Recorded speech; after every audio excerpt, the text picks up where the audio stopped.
Welcome back, everyone. Before we dive in, make sure you drop your thoughts and the lessons you took from this story in the comments. And don't forget to like and subscribe. Let's get into it.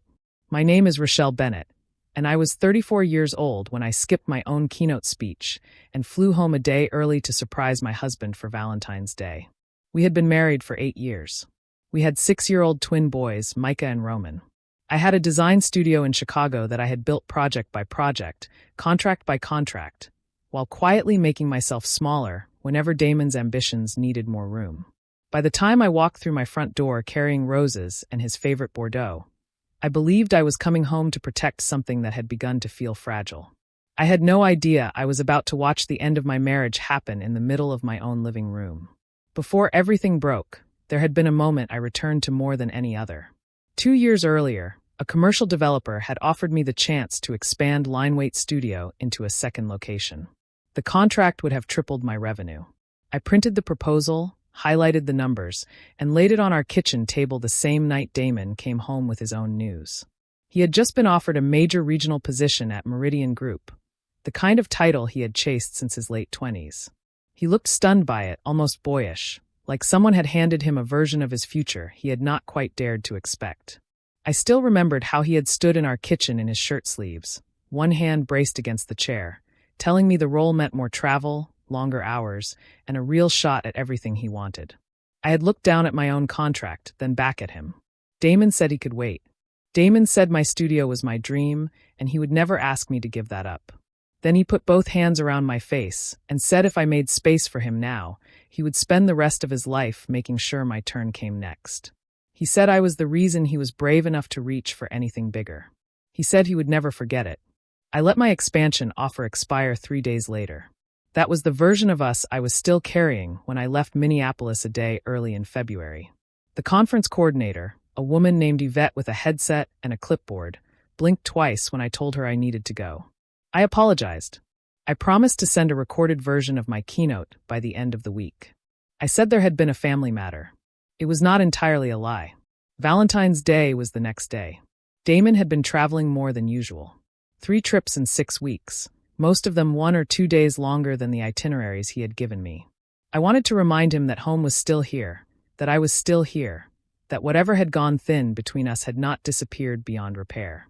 Micah and Roman were already with my mother in Naperville for an overnight visit we had planned weeks before. I had been due back the following afternoon, and Damon had told me he would be tied up with a late client dinner anyway. My mother was thrilled to keep the boys an extra night. She had packed them off with hot chocolate mix, picture books, and matching pajamas as though it were a holiday. I remember feeling grateful for the timing. The boys would be safe and spoiled, and I could come home with flowers, wine, candles, and the kind of quiet evening that sometimes lets a marriage breathe again. I had already ordered 24 deep red roses to be picked up near O'Hare. I had his favorite Bordeaux wrapped in a sweater in my carry-on, so it would not clink. On the elevator down from the conference floor, I called him to tell him I was heading home early. It rang 4 times before he answered. Damon said hello in a voice that was not tired so much as distant. I kept mine light. I told him I missed home and thought I would surprise him. There was a pause long enough to feel. Then he said he had some work stuff that night and might be late. He did not ask how I was. He did not sound pleased. He told me to have a safe flight and hung up before I could say anything else. I stood in the elevator with my suitcase and the bottle of wine and told myself not to build a story out of a tone of voice. He was busy. He was always busy. That was the job. The doors opened into the hotel lobby, and my phone buzzed with a notification from the shared family calendar app we had set up years earlier. Reservation update. A restaurant booking for 7 o'clock had been canceled and rebooked under Monroe. I stopped walking. People kept moving around me with rolling bags and coffee cups and half-zipped coats, and I stood there reading the name Monroe 3 times as though repetition might turn it into someone I recognized. I did not know anyone named Monroe. I slipped the phone into my pocket, walked straight out through the lobby doors, and booked the earliest flight home I could find. On the plane, I told myself Monroe could be a client, or an assistant, or a harmless clerical error attached to a restaurant app Damon barely used. At O'Hare, I picked up the roses, their petals dark as wine under the shop lights. The florist tied them with twine, and I carried them under one arm the way I used to carry portfolio rolls in design school. like something delicate and worth protecting. The drive from O'Hare to Oak Park was 40 minutes if traffic behaved.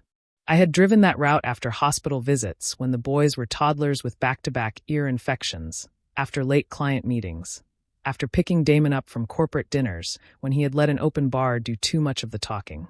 I knew exactly where the highway loosened, exactly which lane to take off Harlem. I drove with the radio off. About 30 minutes out, the family tablet on the passenger seat lit up with a notification from one of Damon's hotel loyalty accounts that had remained synced for years because I had set up the device and never thought to unlink anything. Thank you for your stay. River North Suites. 3 nights. February 10th through 13th. I read it at a red light. Damon had told me he was in Detroit the week before for a client retreat. 2 days, maybe 3. The app said 3 nights in downtown Chicago. The light turned green, and I set the tablet face down. Hotels made mistakes. Apps resurfaced old bookings. People forgot to clear cached accounts. There were 100 explanations if I wanted them. I wanted them. I drove the rest of the way home, rehearsing the evening I had planned anyway. A gentle reset. We are still us, I told myself. We are still us. Damon's car was in the driveway when I turned onto our street at 5:22. He was almost never home before 7 on a weekday. I slowed without meaning to. Through the front window, I could see the warm flicker of candlelight and something red scattered on the floor, just inside the foyer. Rose petals. I pulled to the curb across the street and sat there with the engine idling, the wrapped Bordeaux leaning against the roses in the passenger seat. I remember how ordinary the neighborhood looked. A dog walker at the corner. A mail truck 2 houses down. The world had not shifted yet, and I think that was part of what made the next few minutes feel impossible. I killed the engine, gathered the flowers and the wine, and walked to the front door with my key already in my hand. The door opened without a sound. I had oiled the hinges myself the previous fall while Damon sat at the kitchen table reading something on his phone. He had not looked up then either. Inside, the foyer was dim and warm. The console table was where it always was. The framed print I had sourced from a New Orleans artist still hung above it. But the air smelled sweet and floral in a way that did not belong to me. I looked down.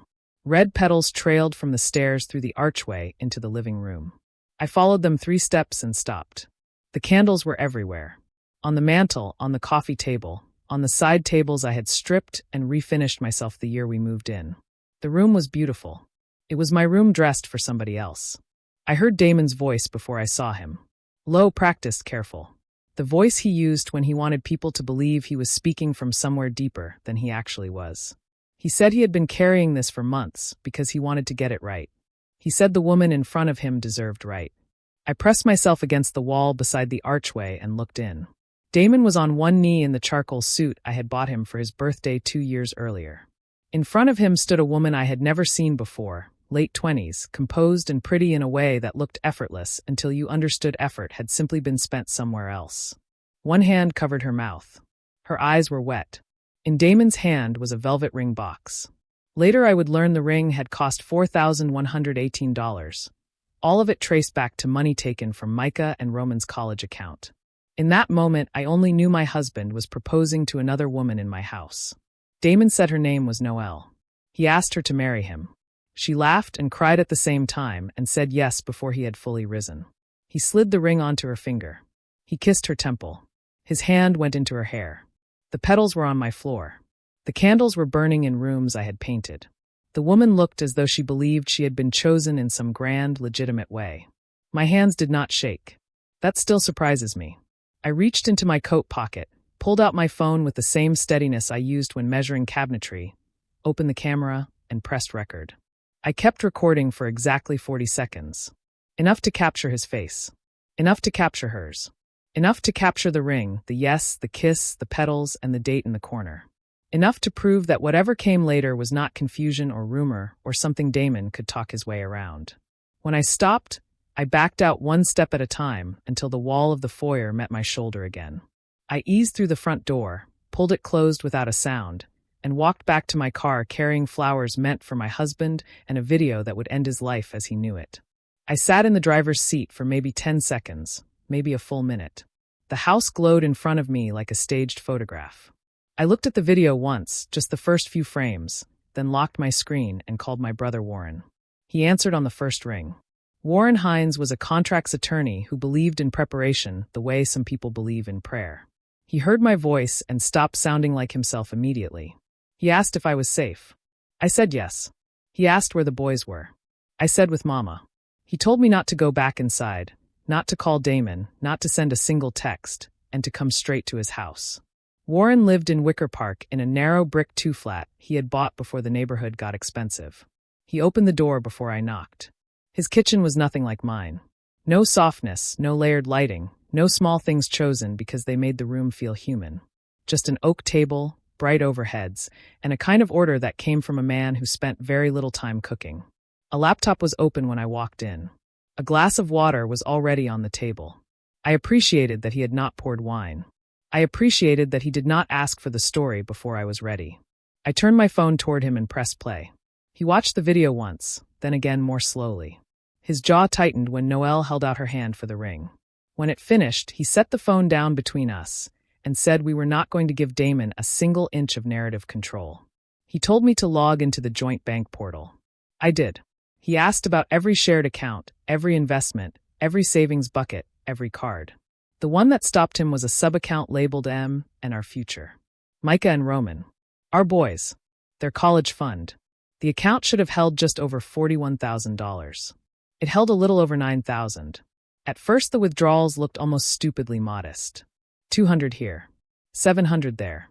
$1,500 in September. $800 in November. Money moved out in small enough cuts to hide inside the blur of household life. Then Warren clicked deeper and found the pattern. Damon had gone into the notification settings months earlier and turned off mobile alerts for that sub-account after telling me he was cleaning up duplicate pings from our banking app.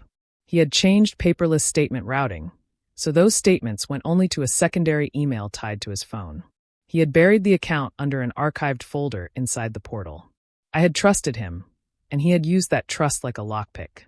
Warren printed the transaction history, while I sat there reading line after line like I was trying to learn a foreign language quickly enough to survive in it. The purchase at Morello & Sons was there in black and white. $4,118. The transfer path was clean enough to be damning. Money out of Micah and Roman's account into a personal checking account opened under a variation of Damon's middle name. From there to the jeweler. 11 days later, another transfer for $8,500 went to a real estate holding company. Warren searched the code while I watched. It resolved to a condo deposit on a one-bedroom in River North. That was the moment the shape of it changed for me. What I had walked in on was not a lapse, not an affair that had grown out of bad judgment and cowardice. It was a second life with a budget, a timeline, and a property address. He had not drifted away from me. He had been dismantling me. He had done it while I was raising our sons, growing my studio, taking his mother to medical appointments, and telling myself every coldness had an innocent explanation. I let the full weight of that move through me once. The rage, the humiliation, the grief. Then I put it down the way you put down one tool when you reach for a sharper one. I told Warren I wanted the whole picture before I made a single move. He nodded like that was the only correct answer. He also told me something else I needed to hear. Because the boys were with my mother, we had a window. Damon believed I was still in Minneapolis until the next day. He believed the house had been empty when he proposed. He believed he had time. We were going to use every second of that mistaken belief. Warren made up the guest room. I called my mother and told her I had worked chaos and needed the boys to stay one more night. She did not ask questions. She heard my voice and said yes. The next morning I showered in Warren's guest bath, put on a cream blouse and a navy coat, and drove north to Wilmette to see Damon's mother. Celeste Bennett lived in a wide, immaculate colonial that always smelled like fabric softener and cut flowers. She greeted me in pressed slacks and a silk blouse, opened her arms, and called me sweetheart. I let her hug me. I kept my own face slightly turned, the way I had learned to do in rooms where people mistook soft expression for surrender. I told her Damon had been distant, and I did not know what I was doing wrong.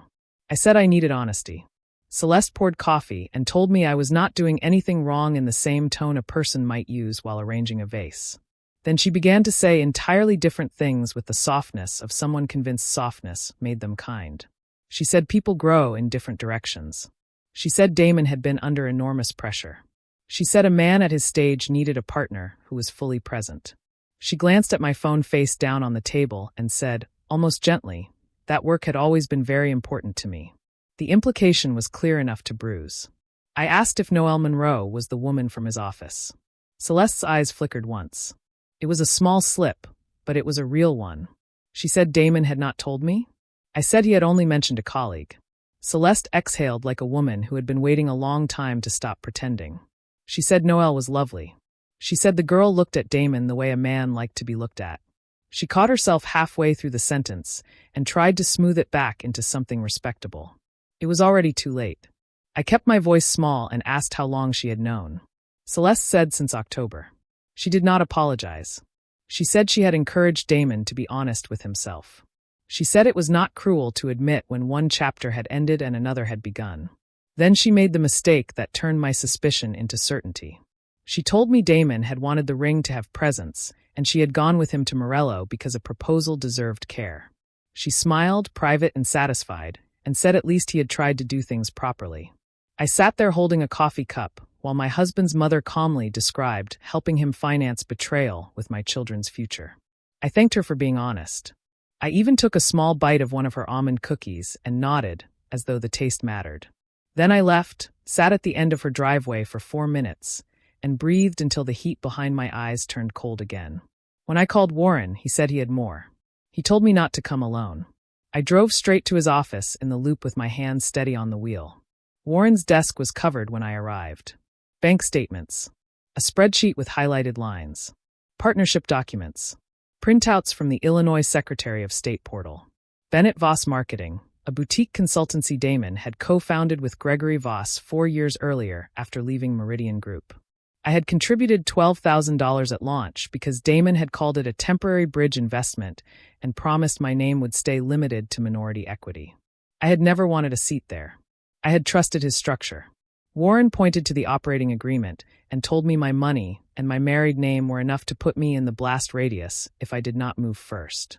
He had spent the previous 36 hours tracing what he could through public filings, banking records, and documents Damon had foolishly left accessible through an old cloud folder that was still linked to the family tablet. Damon had been skimming client retainer money from Bennett Voss for more than a year.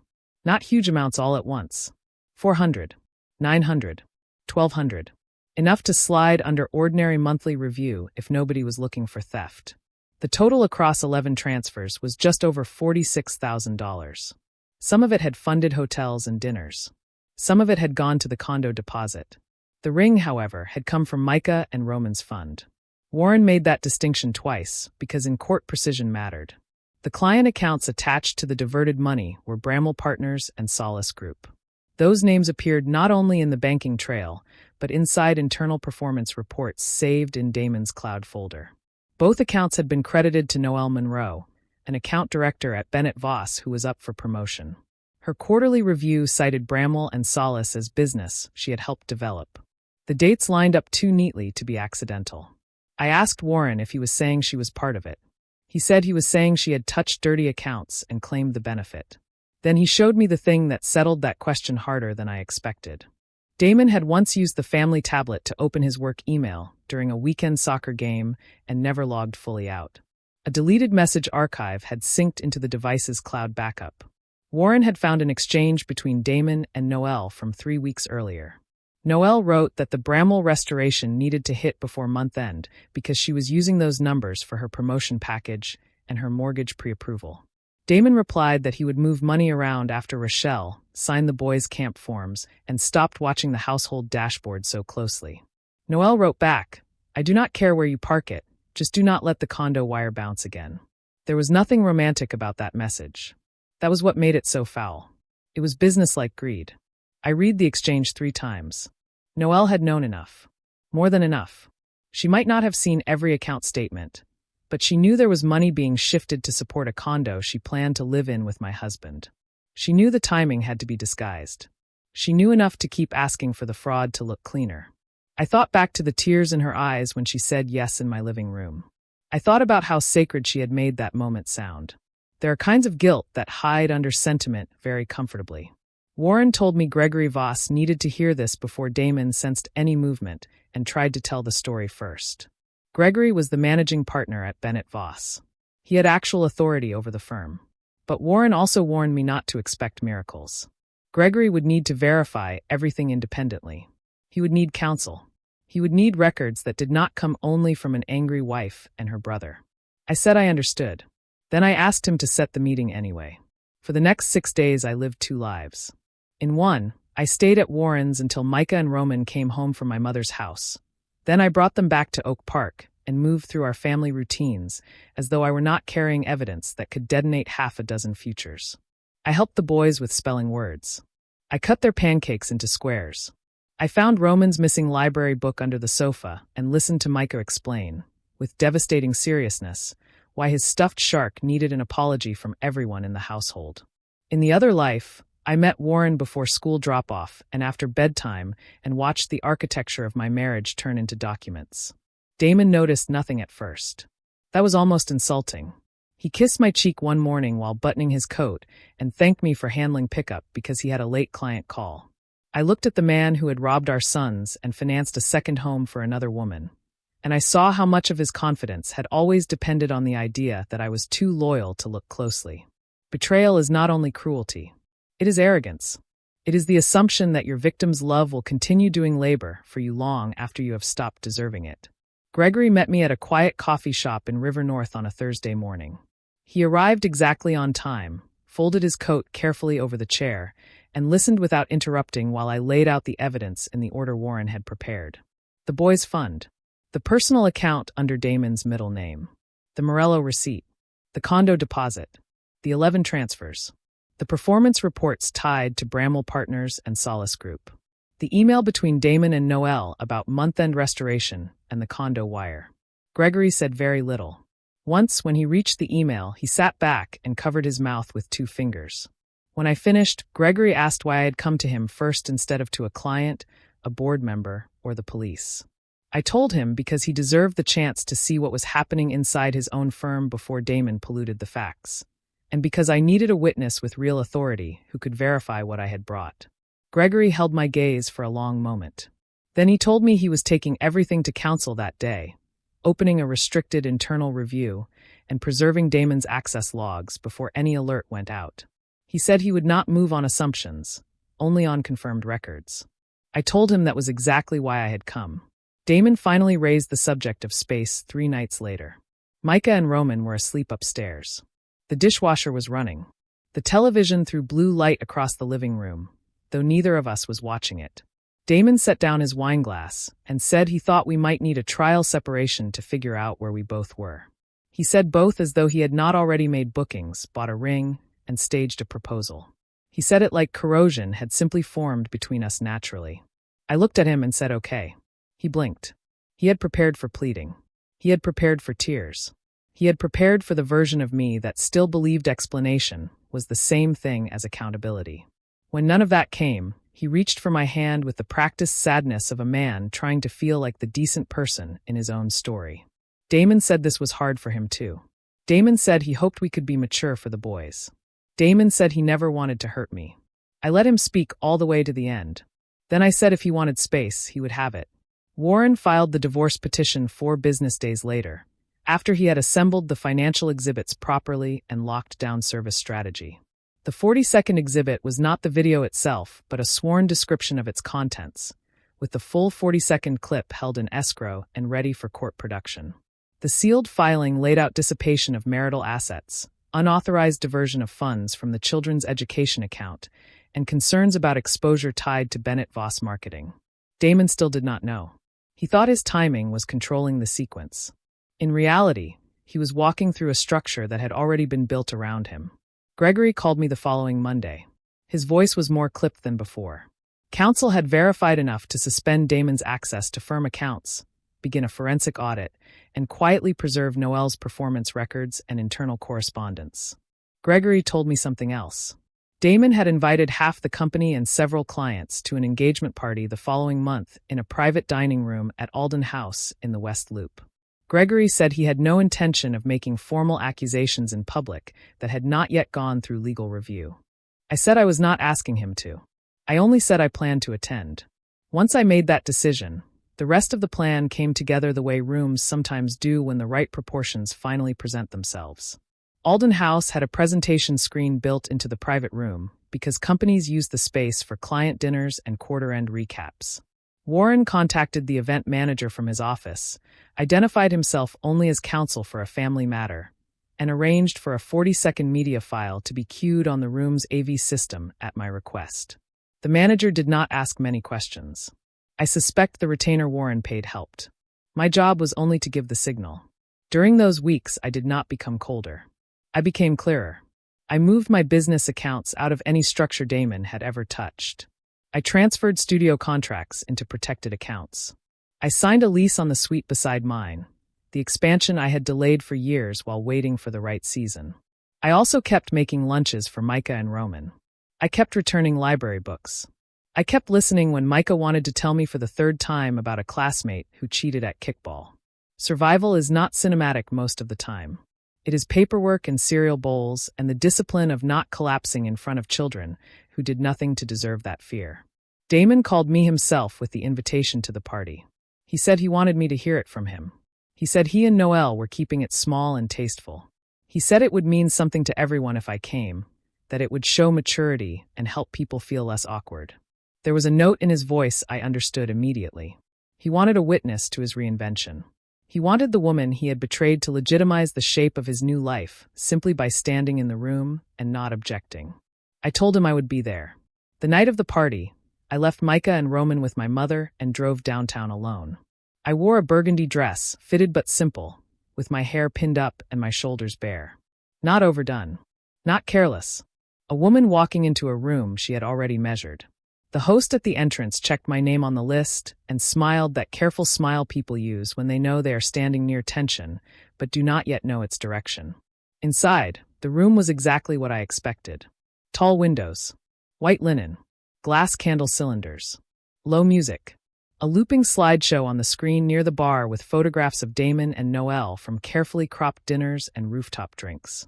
Celeste stood near the entrance in cream silk with one hand resting on Noelle's arm, as though she had already transferred her loyalty, and was pleased with the result. Noelle was wearing the ring. She thanked me for coming in a tone that almost implied generosity on her part. I looked at her face and saw something new beneath the polish. Not shame exactly. Calculation.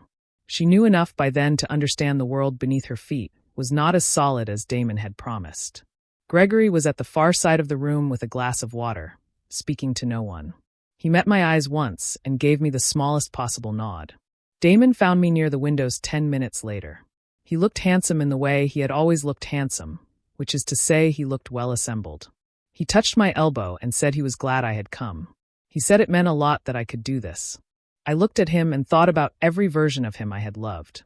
The ambitious one. The uncertain one. The grateful one who had promised he would never forget what I gave up for him. I thought about how many of those versions had been real and how many had simply been useful. Then I told him I was sure the evening would be memorable. At 7:50, the room quieted. Damon moved to the center with a champagne flute in his hand. Noelle stood beside him, smiling, one hand curled around the stem of her glass, so the ring was visible in profile. Celeste lifted her chin. People turned. The atmosphere settled into that collective attentiveness wealthy professional rooms know how to produce. Damon thanked everyone for coming. He said he and Noelle were grateful to begin this next chapter surrounded by the people who mattered most. He said the last year had taught him the value of honesty and choosing joy. I let him get almost to the end of the sentence. Then I said his name. Not loudly. I did not need to be loud. When every face turned toward me, I nodded once to the event manager standing near the AV console. The slideshow disappeared. My 40-second video filled the screen. The room heard Damon's voice say Noelle's name in my living room. The room saw him on one knee among candles and rose petals in the house I had paid half the mortgage on.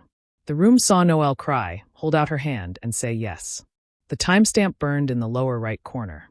February 13th. 5 weeks earlier. Silence does not always sound empty. Sometimes it lands with weight. That room had the kind of silence that presses against skin. Several people looked from the screen to Noelle's ring and back again. Someone near the bar inhaled sharply enough that I heard it. Damon did not move at first. He stood inside the frozen image of himself projected 20 feet high, caught between the man he had been performing tonight and the man the room had just met. Noel's face lost color in visible stages. The video ended. The screen went black. I did not speak immediately. I wanted the quiet to finish some of the work. When I finally did speak, I kept my voice level. I said I recorded that in my own home after flying back early from a conference to surprise my husband for Valentine's Day. I said the ring on Noel Monroe's hand had been purchased with money stolen from my son's education fund. I said the condo they had been preparing to move into had been partially funded with diverted money tied to Damon's firm. I did not embellish. At a certain point, facts become more humiliating than insults. Damon found his voice first. He said Rochelle in the tone he used when trying to make a private correction sound gentle in public. He said we should not do this here. That was when Gregory Voss set down his water and walked to the center of the room. He did not move quickly. He moved like a man who had already decided where he stood. Gregory said there were only a few facts he was prepared to confirm publicly. He said, as of that afternoon, Damon Bennett's access to Bennett Voss Marketing's accounts and client systems had been suspended pending a forensic review. He said counsel had already preserved records relating to undisclosed personal accounts, redirected client funds, and internal account irregularities tied to Bramall Partners and Solace Group. Gregory did not call Damon a criminal. He did not need to. He said the firm had sufficient verified evidence to place Damon on immediate administrative leave and freeze any partner distributions until the audit concluded. He also said there were compliance concerns involving Noel Monroe's handling of accounts and her undisclosed personal relationship with a partner whose financial conduct was under review. He said HR and counsel would address those matters formally on Monday, but effective immediately, she was removed from all client-facing responsibilities. Every word was clipped down to what could be defended. That made it land harder. Damon told Gregory this was insane. He told Gregory we were ambushing him. Gregory said no. What had happened was that Damon had built a second life out of hidden accounts and assumed no one else in the room would ever see the scaffolding. Then Gregory stepped back. He did not grandstand. He did not need applause. The room was already doing what rooms do when hierarchy shifts in real time. People were recalculating distance. Clients were looking at each other. Employees were looking at Noel. Noel was looking at Damon with naked panic now, not romance. I took the sealed envelope out of my bag and walked it over to Damon. He stared at it without reaching. I told him it was the divorce petition. I told him the boys' fund withdrawals, the ring, the condo deposit, and the financial exhibits were all preserved. I told him there was nothing left for him to manage because every version of the story he might try had already been overtaken by records. He looked at my face the way he used to when he was trying to locate the softer part of me that still wanted to rescue him from consequences. He did not find it. He took the envelope only when I pressed it against his chest. Celeste still had not spoken. I looked at her once. Just once. She understood what that glance meant because her eyes dropped immediately. Noel made a small sound then, something closer to a crack than a word, and said Damon had told her things were almost final between us. I looked at her and said adults who live honestly do not need children's college money to finance their future. That was all I gave her. I was not interested in giving either of them more of my energy than they had already stolen. I left while the room was still beginning to move again. The host opened the door for me. The hallway outside felt strangely bright. My pulse was steady. There was no cinematic collapse, no shaking hands, no tears in the elevator. Warren was waiting in the lobby because he had insisted on driving separately and staying close. He asked if I was all right. I said yes. Then I called my mother, listened to Micah tell me through the phone that Roman had cheated at cards, and let my son's indignation remind me exactly what the fight had always been about. Public exposure feels like an ending when you are standing inside it. It is not. It is only the moment private damage becomes visible to other people. The real work came after. Damon's attorneys pushed for a quiet settlement within days. Damon himself sent a series of messages. Warren instructed me not to answer directly. He said he wanted to protect the boys. He said Noel had been a mistake of scale, not of feeling, which was somehow even more offensive than if he had called her the love of his life. He said the firm issue was separate from our marriage, and I should not let Gregory use me. He said he knew he had hurt me, but 8 years had to mean something. I answered him only once, through counsel and in writing. I told him 8 years had meant something to me, which was why he had been able to do this much damage. I told him that was over now. A week later, after a preliminary court conference, he asked if he could speak to me privately in the corridor outside the hearing room. Warren glanced at me, and I said yes because there are moments a person earns the right to witness with their own eyes. Damon looked different by then. Not ruined exactly, just diminished in some structural way, as though the inner belief that people would always keep giving him more rope had finally gone slack. He said he knew I was angry. I said I was not angry anymore, only finished. He tried charm first. He said no one had ever known him the way I had. He said we had built a family, and that had to count for something beyond paperwork. When that did not move me, he shifted to guilt. He said dragging the boys through a prolonged fight would hurt them more than it hurt him. When that failed, he tried pleading. He said I did not have to keep pressing. He said the public humiliation had already happened. He said he had lost the firm, the condo, the relationship, and nearly every client who had once returned his calls. He asked me, very softly, whether that was not enough. That was the moment I saw him understand something he had never believed before. He had always assumed there was some combination of tenderness, history, and self-pity that could reopen a door in me. He was waiting for the old Rochelle, the one who understood his pressure, his fear, his need to be forgiven before he had earned forgiveness. She was gone. I told him the boys were the reason I would finish everything properly, not the reason I would stop. I said a father who could quietly strip their future to finance another life did not get to use them as a shield now. I told him there was no version of me left for him to negotiate with. He stared at me for a long second, and in that second I watched the truth finally settle. He was not speaking to someone he could redirect anymore. He was speaking to the consequence itself. I walked back into the courtroom before he found anything else to say. The legal process lasted months, as real legal processes do. Gregory's audit confirmed the diverted funds and the undisclosed personal account. Bennett Voss removed Damon as a partner after the review concluded and referred the financial findings to outside counsel and insurers. Noelle resigned before the firm finished its disciplinary process, though not before her promotion packet, the Bramwell and Solace irregularities, and the archived messages became part of the record. The condo fell through. The seller kept part of the deposit.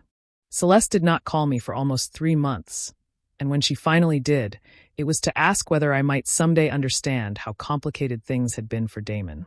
I hung up before she reached the end of the sentence. Through all of it, I kept building. That was the part nobody saw in dramatic flashes because growth is rarely loud. I signed the lease on the suite beside my studio in October. I knocked down the wall between the original space and the expansion the first week of November. I hired 2 junior designers and an operations manager named Raven, who had a gift for turning chaos into systems. By January, sunlight moved through 22 feet of open floor every morning, and the room looked like the life I had postponed for too long, finally refusing to wait for permission any longer. The first thing I noticed every day was the absence of that wall. For 2 years I had walked past it telling myself the studio was not ready, that the timing was wrong, that I needed to keep family finances stable while Damon grew into the future I had helped finance. Once the wall was gone, I understood how much of my life had been organized around shrinking.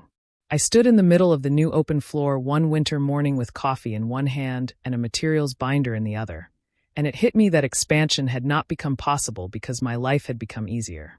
It had become possible because I had stopped donating my momentum to someone else's appetite. The attention from the scandal moved through the design community faster than I could have stopped it, but what that attention found when it reached my studio was competence. People came because they had heard a story. They stayed because the work was excellent. A regional design magazine ran a feature on the studio that fall. Clients who arrived curious signed because I could do the work. Those were profoundly different things, and I kept them different on purpose. I had not blown up a room to become a spectacle. I had blown up a lie so I could get back to building something real. Micah and Roman adjusted in the way children sometimes do when adults finally stop pretending. We had a family therapist. We had a calendar with color-coded pickup schedules. We had nights when Roman cried because he missed the old house feeling and mornings when Micah announced matter-of-factly that Daddy had made bad choices, and that was why we did 2 Christmases now. I learned that honesty, if offered without using children as containers for adult pain, does less damage than silence. The boys did not need a polished fiction. They needed stability, truth told at their level, and a mother who no longer spent her strength protecting a man from the consequences of his own behavior. I turned 35 in January in the expanded studio, standing beside a grocery store cake one of my junior designers had picked up on her lunch break. The frosting was uneven. Somebody had misspelled my name and then corrected it with a shaky extra line. It was perfect. I thought about the elaborate restaurant birthdays Damon used to book, events that were always somehow as much about his taste as my joy. Then I looked around at my staff laughing in the bright winter light, at the boards spread out across the drafting table, at the floor I had chosen and the windows I had fought to reseal, and I thought this is exactly where I am supposed to be. 8 months after the party, I saw Damon again without warning. It was a Thursday morning in late March. Raven and I were loading mood boards into the studio van for a client presentation in Hyde Park. We were laughing about a client who had requested coastal grandmother energy, but make it menacing. And I was halfway through explaining why that phrase was ridiculous and weirdly useful when I looked across the parking lot and saw him standing beside a gray sedan near the curb. He was wearing a jacket I had never seen before, something more casual than the clothes he used to inhabit like armor. He looked smaller, though not physically. Smaller in the way people do when the structure that held up their self-myth has been removed and nothing equally flattering has replaced it. He did not wave. He did not walk toward me. He simply watched. I held his gaze for one clear second, long enough to register that he was real and that I felt nothing in my body that resembled fear. Raven asked whether I was good. I said completely, and I meant it. I turned back to the van, took the next stack of boards from her hands, and kept working. Out of the corner of my eye I saw Damon remain where he was for another moment, as though some part of him still expected the old gravitational pull to activate if he waited long enough. It did not. I had already left that orbit months earlier. Warren heard later through professional channels that Damon was doing freelance consulting in small contracts now. Nothing like the title he had once worn so proudly. Bennett Voss's audit had made its way through the circles that mattered. Gregory had not needed to perform vengeance. He had only needed to make sure the truth was documented. Noelle moved to Tennessee to live with her parents outside Nashville after her resignation. I did not spend much time thinking about either of them. One of the quiet mercies of closure is that it eventually becomes boring to revisit the people who harmed you. What stayed with me instead were smaller images. Roman asleep with one sock on and one sock off after a long school day. Micah arguing passionately that blueprints were basically treasure maps for grown-ups. My mother humming in my kitchen while unpacking groceries. Warren texting me at 9 at night to remind me to upload one final invoice because if I forgot, he would hold it against me at Thanksgiving. These were the things betrayal had nearly cost me, not because Damon could have taken them all away, but because prolonged deception narrows your field of vision until you are spending your life managing someone else's damage and forgetting the shape of your own. I used to think the sharpest part of betrayal was the moment of discovery. The petals on the floor. The ring box. The yes in my living room. It is a sharp part, but it is not the sharpest. The sharpest part is realizing how much love you handed somebody in good faith and how methodically they learned to spend it. The most satisfying part, however, is not revenge. It is the moment you understand they no longer have access to the machinery of your mind. They cannot charm you into sympathy. They cannot guilt you into softness. They cannot reframe your intelligence as cruelty simply because it is no longer serving them. That was the gift Damon handed me without meaning to. By trying to split my life in half and finance his future from my children's, he forced me to stop waiting for permission to become larger. He turned himself into a closed door, and I finally stopped standing in the hallway asking whether it might reopen. I walked in another direction and found an entire wing of my life I had kept postponing. On bright mornings, when the north light reaches all the way across the studio floor and the team starts arriving with coffee and laptops and stories from their commutes, I sometimes remember the woman who sat in a hotel green room in Minneapolis holding a presentation clicker and feeling embarrassed by the word promising. I want to reach back through time and tell her that promising was never the problem. The problem was where she had been pouring the promise. I had built rooms for years. I understood how placement changes emotion, how light controls what people are willing to see, how the wrong focal point can make an entire space feel dishonest. In the end, that did become part of Damon's undoing. He underestimated what my work had trained me to notice. He forgot that I could walk into a room and identify what did not belong. He forgot that I understood sequence, framing, timing, and reveal. He forgot that I knew how to make truth unavoidable once I decided it should be seen. If I ever think of the party now, I do not remember Noelle's face first or Gregory's voice or even the screen. I I remember the second just before the video played, when the room was poised for Damon's version of events and still believed it was safe to receive it. I remember knowing I was about to replace that version with reality. There is a kind of power in refusing hysteria, in arriving prepared, in letting documented facts do what rage alone cannot. That was the night I stopped trying to be understood by people committed to misunderstanding me and simply let the record speak. The last time I saw Damon from a distance, the March sun was hitting the windshields in the parking lot hard enough to throw gold across the pavement. I loaded the final mood boards into the van, closed the doors, and slid into the driver's seat. In the rearview mirror, the lot began to shrink as I pulled out onto the street. For a fraction of a second, I could have looked again. I did not. I had already learned the difference between leaving a room and being free of it. I drove toward my client meeting with the radio up, the city bright around me, and for the first time in a very long time, nothing behind me had any claim on what came next. If you enjoyed this story, please like, comment, and share this video with your friends. Subscribe and turn on the notification bell so you never miss a powerful story drop.